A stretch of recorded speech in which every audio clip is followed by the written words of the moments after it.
Hello everyone, welcome to my YouTube channel let's learn English. और अगर आप English सीखने के शौकीन हैं, आप चाहते हैं कि आप अच्छा इंग्लिश बोले और अच्छे से इंग्लिश ग्रामर को भी जाने और समझे, तो ये वीडियो सिर्फ आपके लिए है। आप इसे पूरा देखें। और मैं इस वीडियो में आपको इंग्लिश ग्रामर की एक बहुत ही बेसिक चीज़ के बारे में बताने वाला हूँ, और वो चीज़ है सेंटेंस, जिसको हिंदी में हम वाक्य कहते हैं। आपने इसके लिए कई सारे वीडियोज़ देखे भी होंगे, आपको समझ में अगर नहीं आया होगा तो आप दिल थाम कर इस वीडियो को देखें। मैं दावा करता हूं कि आपको ये पूरा का पूरा समझ में आएगा। आप जिस किसी भी क्लास में हो, ये आपके बहुत काम आने वाला है। इसलिए आइए हम इसको आगे बढ़ाते हैं। इंग्लिश ग्रामर में अगर आप कुछ भी पढ़ना चाहते तो सबसे पहले आपको सीखना होता है, वो होता है आपका सेंटेंस। अगर आपने सेंटेंस समझ लिया, सेंटेंस आपको अच्छे से पहचानने, उसके बारे में जानकारी है, तो आप इंग्लिश ग्रामर के सारे चैप्टर्स को समझ पाएंगे, इसमें कोई शक नहीं है। लेकिन अगर आप सेंटेंस को नहीं समझ पाते हैं तो आने वाले बाकी सारे के सारे चैप्टर्स आपको महंगे लगेंगे, आपको मुश्किल जान पड़ेंगे। इसलिए आइए हम सेंटेंस को देखते हैं। सेंटेंस को हिंदी में हम वाक्य बोलते हैं। आप इसे याद रखें, सेंटेंस को हिंदी में वाक्य बोलते हैं। इंग्लिश में सेंटेंस का परिभाषा या डेफिनेशन क्या होता है, आप इसे देखें। इंग्लिश में सेंटेंस को कहते हैं group of words arranged in a proper order and making a complete sense is called sentence. ठीक है, तो अगर इंग्लिश में कोई पूछे कि सेंटेंस क्या होता है, ठीक है, तो आप कह सकते हैं कि शब्दों का एक ग्रुप होता है सेंटेंस, जो बहुत अच्छे से अरेंज किया होता है एक प्रॉपर ऑर्डर में, और वो एक पूरा मीनिंग देता है कि उसका क्या मतलब है, उसमें क्या कहा जा रहा है, इन सारी बातों को क्लियर करता है, उसी को हम सेंटेंस कहते हैं। आप ध्यान रखें, मैंने कहा शब्दों का एक समूह जो अच्छे से अरेंज किया हुआ हो और एक सही मीनिंग देता है, उसी को हम सेंटेंस कहते हैं। आप इस बात को ध्यान रखें, ये सेंटेंस होता है। हिंदी में भी कह सकते हैं वाक्य शब्दों का वो समूह है जो सही से व्यवस्थित तरीके से सजाया हुआ हो और एक सही अर्थ देता हो, उसे वाक्य कहते हैं। हम आगे बढ़ते हैं। आप एग्जाम्पल के तौर पे यहाँ देख सकते हैं, जैसे लिखा है she is a good girl, right. तो ये सेंटेंस जो है इंग्लिश के अनुसार ये बहुत अच्छे से सजाया हुआ है, जो जहाँ होना चाहिए उसको मैंने वहाँ रखा है, इसलिए ये सेंटेंस सही है। लेकिन अगर हम इसी सेंटेंस को यहाँ देखिए, इस सेंटेंस को जो अच्छे से सजाया हुआ था उसी को मैंने इधर उधर कर दिया। ए को आगे उठा के ले आया, इज को मैंने यहाँ कर दिया, शी को उठा के लास्ट में कर दिया, मैंने इसको पूरा उलट पलट कर दिया। अब आप देख सकते हैं कि इसका कोई भी मीनिंग नहीं बनता है, इसलिए ये सेंटेंस हो गया गलत। ठीक है, एक और एग्जाम्पल आप देख सकते हैं, यहाँ पे है दे आर पोइट्स, राइट। वे लोग कवि हैं। ये बहुत अच्छे से सजाया हुआ है इंग्लिश पैटर्न के अनुसार, इसलिए ये जो है एक सेंटेंस है, शब्दों का समूह है, अच्छे से सजाया हुआ है, इसका एक प्रॉपर मीनिंग भी है, इसलिए एक क्या है, सेंटेंस है, राइट। लेकिन फिर अगर मैं इसको बिगाड़ दूं, आगे पीछे कर दूं, तो फिर ये सेंटेंस नहीं रह जाएगा, ये गलत हो जाएगा।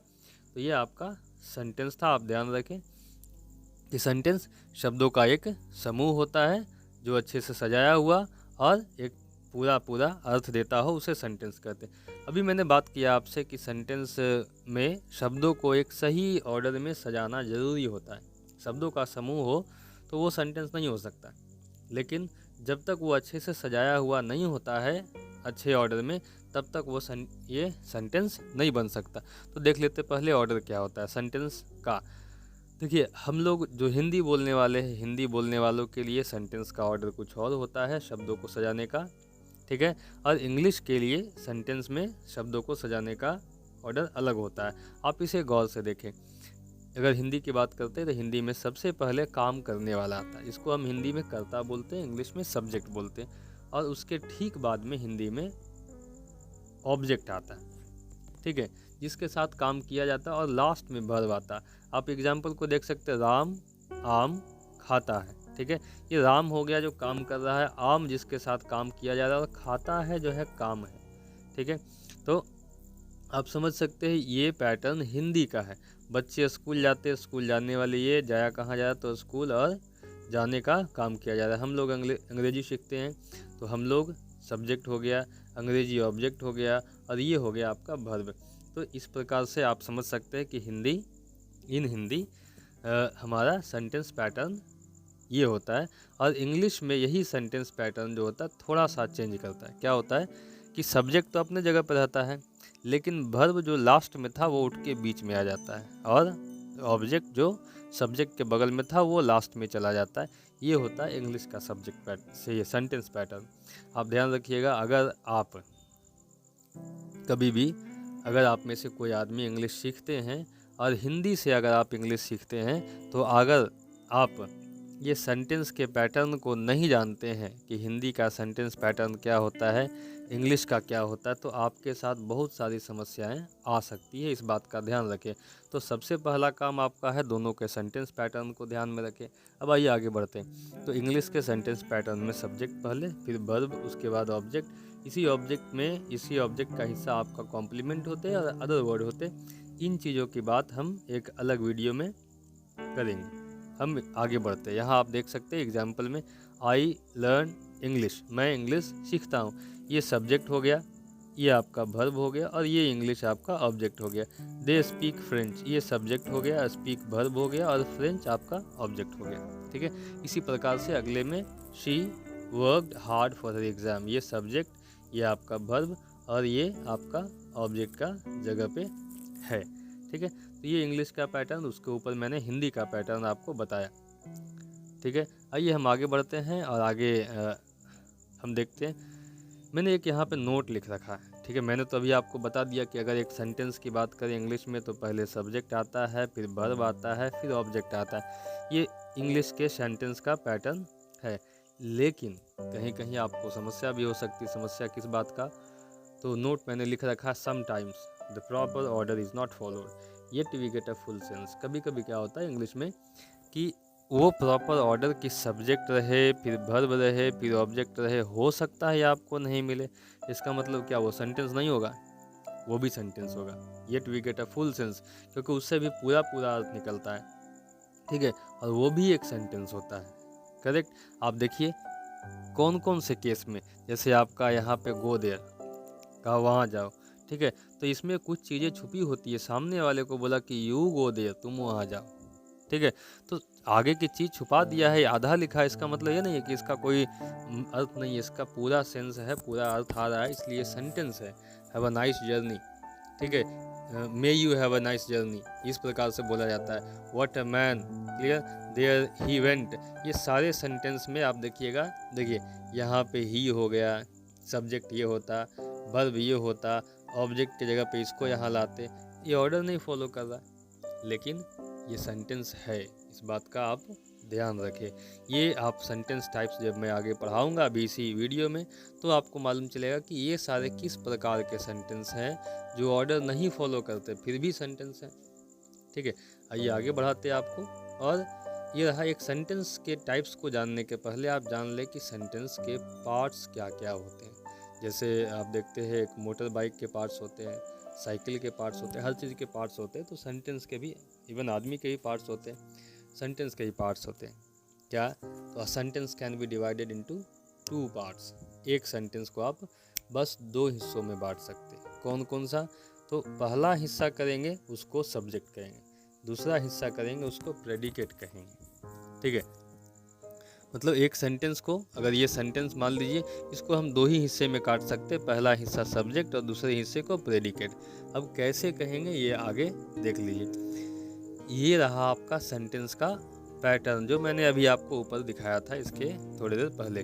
ठीक है। इसको हमने 2 हिस्से में यहाँ से काट दिया, तो यहाँ से इधर का हिस्सा अलग हो गया और यहाँ से इधर का हिस्सा अलग हो गया। ठीक है। तो ये जो पहला वाला हिस्सा आ गया, ये पहला हिस्सा आपका सब्जेक्ट कहला जाता है, इसको हम सब्जेक्ट कहते हैं। ठीक है। और बाकी जो यहाँ से बच गया, आप ध्यान दे लीजिए इसमें क्या क्या चीज़ें, वर्ब है, ऑब्जेक्ट है, या तो कॉम्प्लीमेंट होगा, अदर वर्ड होगा। तो ये जो पूरा सेट है इसको हम बोलते हैं प्रेडिकेट। ये सब्जेक्ट और ये हो गया प्रेडिकेट। क्लियर? तो 2 हिस्सों में हमने बांटा, एक सब्जेक्ट हो गया, एक प्रेडिकेट हो गया। राइट। चलिए इसको और आगे लिए चलते हैं। सब्जेक्ट और प्रेडिकेट के बाद एग्जाम्पल आप आगे देख लीजिए। अगर मान लीजिए ये सेंटेंस है, शी बिकेम अ डॉक्टर। ठीक है। तो पहले वर्ड से हम इसको काटेंगे, यहाँ से काटेंगे। ये आपका शी हो गया, ये सब्जेक्ट हो गया। बिकेम अ डॉक्टर क्या हो गया? तो कोई पूछे तो बताना है ये प्रेडिकेट हो गया। ठीक है। यहाँ she wrote a letter to her friend, फिर यहाँ से इसको काट दिया, ये पहला वर्ड हो गया आपका सब्जेक्ट, बाकी ये यहाँ से यहाँ तक का हो गया प्रेडिकेट। ठीक है, क्लियर। अभी ऊपर हमने देखा है कि प्रेडिकेट में क्या होता है, तो वर्ब होता है, ऑब्जेक्ट कॉम्प्लीमेंट या अदर वर्ड्स होता है। आप गौर से देख लीजिए प्रेडिकेट की बात, ये वर्ब हो गया, ये आपका कॉम्प्लीमेंट हो गया, वर्ब हो गया, इसको आप ऑब्जेक्ट या अदर वर्ड्स यही है। ठीक है, आई नो यू, इसमें आप बता सकते हैं कि कौन सब्जेक्ट है कौन प्रेडिकेट है। ठीक है, तो ऑब्वियस सी बात है, अभी तक आप समझ गए होंगे कि ये सब्जेक्ट है और ये प्रेडिकेट है। ठीक है, आइए हम इसको आगे बढ़ाते हैं और थोड़ी देर के लिए हम इसमें सब्जेक्ट को देखेंगे और सब्जेक्ट के बाद प्रेडिकेट क्या होता है वो देखेंगे, फिर आगे बढ़ेंगे। ठीक है, यहाँ तक आपको उम्मीद है समझ में आ गई होगी। सब्जेक्ट सेंटेंस में क्या होता है, सब्जेक्ट इज़ द पर्सन और thing that the sentence tell us about. असल में सब्जेक्ट जो होता है एक सेंटेंस में, वो या तो कोई वस्तु हो या व्यक्ति हो, लेकिन सेंटेंस का वो चीज़ होता है जिसके बारे में पूरा सेंटेंस बता रहा होता है। ठीक है, जैसे अब देख लीजिए, ये अगर इसको हम सब्जेक्ट मानते हैं तो ये पूरा सेंटेंस जो है, ये बाकी चीज़ें जो है ये इसी के बारे में बता रहा है। ठीक है, ही हैज़ बीटन मी, तो कहा ही हैज़ बीटन मी, मुझे पीटा है, किसने पीटा, तो इसने पीटा है, इसके बारे में पूरा इन्फॉर्मेशन ये बाकी चीज़ें दे रहा है। तो इसलिए यही सब्जेक्ट होता है सेंटेंस में, जो किसी सेंटेंस में सारे इन्फॉर्मेशन का सेंटर हो, हम उसी को सब्जेक्ट कहते हैं। She has stolen your pen, किसने चुराया है कलम, क्या चुराया है, ठीक है, कौन सा काम किया है, किसने किया, तो ये शी नहीं किया है, क्या किया है, तो चोरी करने का काम किया है, क्या चुराया है, तो पेन चुराया है। तो ये पूरा जो कंटेंट है ये इसके बारे में जानकारी दे रहा है, ये सब्जेक्ट हो गया। ठीक है, वैसे ही you are a smart boy, ठीक है, यू है तो स्मार्ट बॉय कौन है, तो ऑब्वियस सी बात है ये स्मार्ट बॉय यही यू है, तो ये आपका सब्जेक्ट हो गया, इसका ध्यान रखें। ठीक है, अब सब्जेक्ट बता दिया मैंने, चलिए आगे देखते हैं। इसमें सब्जेक्ट के बाद ठीक बाद आता है प्रेडिकेट। तो जो मैंने पहले ही बताया कि सब्जेक्ट के बाद जो बच जाता है इसको हम क्या कहते हैं, प्रेडिकेट कहते हैं, राइट। ठीक है, तो सब्जेक्ट के बाद बचे हुए हिस्से को हम प्रेडिकेट कहते हैं। और ऑब्वियस सी बात है कि प्रेडिकेट का काम क्या है, तो प्रेडिकेट एक छोटा सा काम क्या करता है कि प्रेडिकेट सब्जेक्ट के सारे इन्फॉर्मेशन को अपने पास रखता है कि ये जो सब्जेक्ट है ये कैसा है, क्या काम करता है या क्या काम किया है, ये सारी बातें ये अपने पास रखता है। ठीक है, आप देख लीजिए, जैसे ही इज़ हैप्पी नाउ, ये ही है, सब्जेक्ट है, किस अवस्था में है, तो खुश है, कब है, अभी है। ठीक है, ये इसके बारे में जो जो इन्फॉर्मेशन यहाँ मिलता है यही प्रेडिकेट होता है। क्लियर, इसलिए प्रेडिकेट का डेफिनेशन क्या लिखा है, the predicate is what the subject is said to be, subject क्या है और what the subject is said to do, और सब्जेक्ट क्या करता है ये बताने वाले को ही हम प्रेडिकेट कहते हैं, right. She wrote a letter, ये शी हो गई। ठीक है, इसने क्या किया, तो एक लेटर लिखा है, लेटर के बारे में। ठीक है, लेटर इसने जो भी किया है वो ये है, तो ये प्रेडिकेट हो गया, ये सब्जेक्ट हो गया, आप ध्यान रखें। क्लियर, यहाँ पे एक छोटी सी बात और लिखा है मैंने, प्रेडिकेट कंसिस्ट ऑफ 3 थिंग्स। एक सेंटेंस के प्रेडिकेट में 3 चीज़ें होती है, कौन कौन सा, तो वर्ब होता है, ठीक है, ऑब्जेक्ट और कॉम्प्लीमेंट होता है और अदर वर्ड होता है। ये तीनों चीज़ें होता है प्रेडिकेट में, वर्ब होगा, ऑब्जेक्ट होगा, या तो फिर कॉम्प्लीमेंट होगा, अदर वर्ड होगा। सिर्फ वर्ब पे भी समाप्त हो सकता है, नहीं तो कभी कभी वर्ब और ऑब्जेक्ट दोनों होता है। ठीक है, कभी कभी वर्ब, ऑब्जेक्ट और अदर वर्ड तीनों होता है, तो आप इसे भी ध्यान में रखें। So the sentence order is, इसीलिए अभी जो मैंने हम लोगों ने पूरा देखा उसके अनुसार पूरे सेंटेंस का इंग्लिश में एक प्रॉपर ऑर्डर क्या होना चाहिए, तो सबसे पहले सब्जेक्ट होगा, फिर प्रेडिकेट जोड़ेंगे समूचा यहाँ से यहाँ तक, तो सब्जेक्ट के बाद प्रेडिकेट का वर्ब आ जाएगा, उसके बाद प्रेडिकेट का ऑब्जेक्ट आ जाएगा, या तो कॉम्प्लीमेंट आ जाएगा, और लास्ट में अदर वर्ड आ जाएगा। ये आपका सेंटेंस का पूरा पैटर्न बना। ठीक है, मुझे उम्मीद है यहाँ तक आपको समझ में आ गई होगी। एक आखिरी चीज़ इसके लिए हमने इस वीडियो को आपके पास लाया है, वो चीज़ आपको यहाँ आपके लिए तैयार है। क्या है, तो टाइप्स ऑफ सेंटेंस। हमने शुरू में कहा आपको कि अगर सेंटेंस आप पढ़ते हैं तो सेंटेंस के टाइप्स को जानें, और अगर इंग्लिश को अच्छे से समझना है, सेंटेंस को टाइप को जानेंगे, तभी आपको आगे इंग्लिश के हर एक चैप्टर को समझने में आसानी होगी।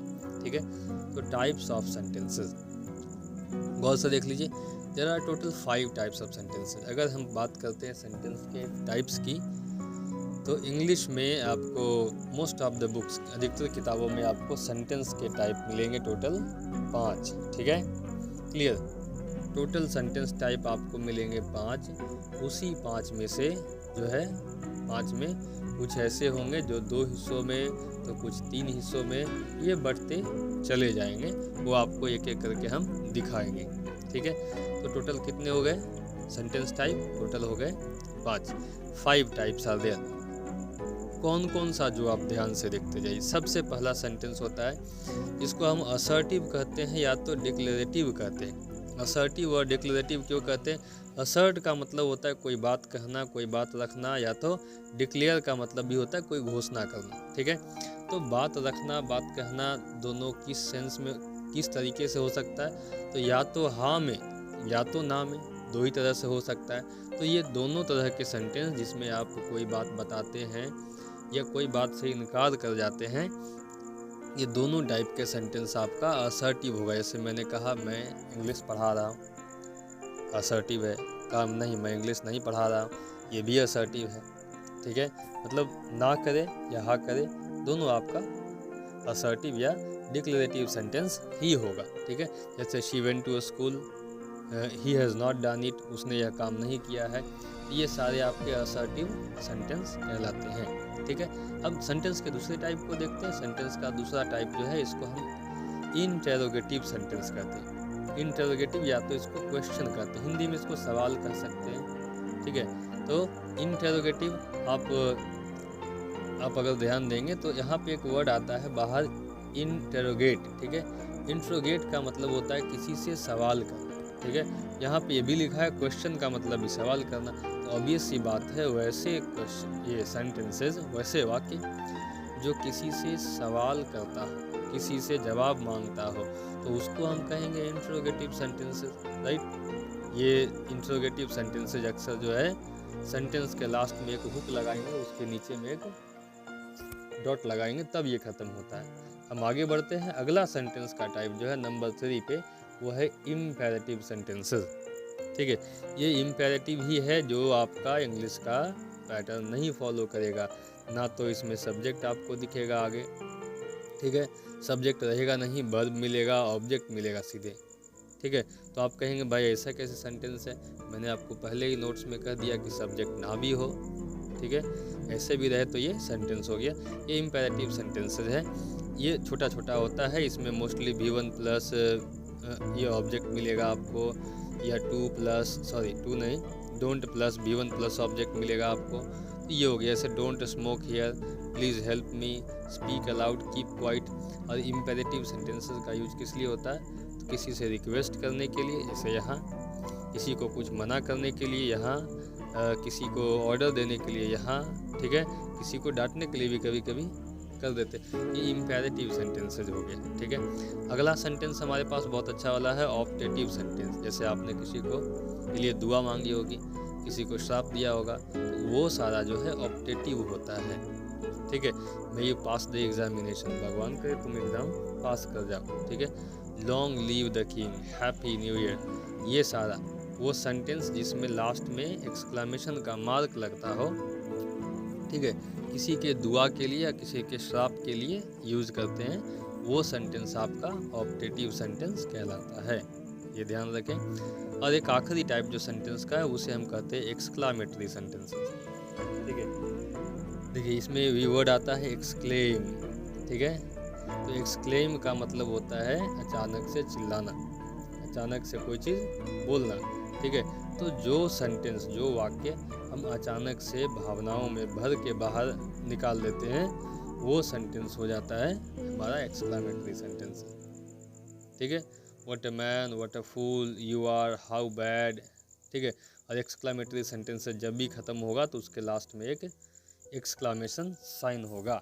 ठीक है, ये मैंने आपको सेंटेंस के बारे में बताया है। सेंटेंस क्या होता है, उसके पार्ट्स क्या होते हैं, सेंटेंस के टाइप्स कौन कौन से हैं, यहाँ तक बताया। अगली वीडियो में मैं आपके लिए लेकर हाजिर रहूँगा सेंटेंस, ये types of sentence in detail. Okay, we will see assertive sentence and then we will see interrogative sentence. तो आप हमारे चैनल पे बने रहिएगा।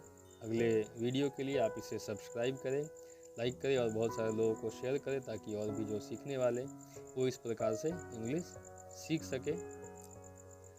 तब तक के लिए आप सबको धन्यवाद। सी यू नेक्स्ट टाइम।